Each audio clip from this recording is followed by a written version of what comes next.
mo tún ní gbé yín débẹ̀ ni mo ní rán yín létí ni fún ẹ̀yin tẹ́ ni wọ́n purọ́ mọ́ Wálé ṣé gbogbo ẹ̀ wá lè jẹ́rọ́ ni àdẹ̀fẹ́kìlú wa dá àdúró sí di òótọ́. nínú ẹ̀wọ̀n sẹ́ẹ̀lì ni ó ti yá fóònù àwọn ọlọ́pàá pè mí bàbá wàhálà tẹ́lẹ̀ ṣé ìwẹ̀ gbàhùn. ọmọ líle ni iṣẹ́ tí sì ń ṣe ọ̀má kì í sì sọ̀rọ̀ owó lélẹ̀ ìtorí kò lówó lọ́wọ́. kò ló gbogbo ẹ̀ ń bọ́ sí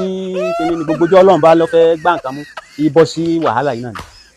wàhálà tí ó wàá bá lọ́kọjá gbogbo tó bá lóun wọ wọ́n mú fún money laundry wọ́n wálé àwọn bọ́wọ́ tó tọ́lọ̀ ń lé ọṣẹ́ sí lọ́wọ́ wọ́n ṣẹ́ẹ̀tù obìnrin fún obìnrin sí wọ́n gbé ó di kóòtù. ẹ bá béèrè lọ́wọ́ ẹ̀ pé obìnrin tọ́ran lẹ́wọ̀n Lorraine ta ní jẹ́ bẹ́ẹ̀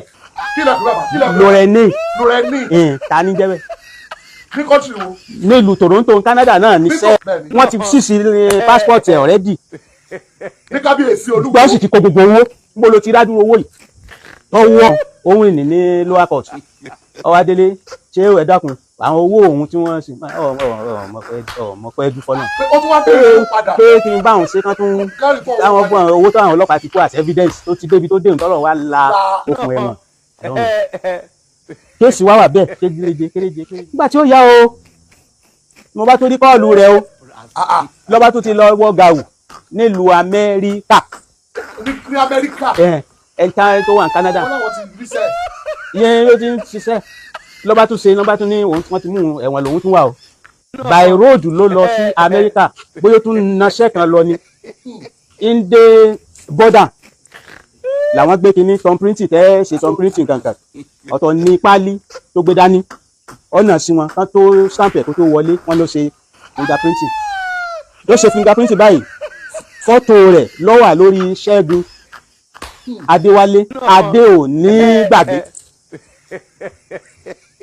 òun sì ń jẹ́ Prince Adéwálé Brasidi Àkànbí ó wá ṣe orí olórí àwọn wá mú un ṣe mọ̀ pé bàbá ńlá wàhálà mi ni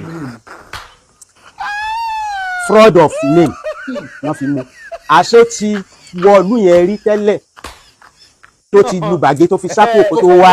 sí Canada bí ti ń ṣe báyìí gbogbo crime yẹn kí ni yẹn gbé jáde ni.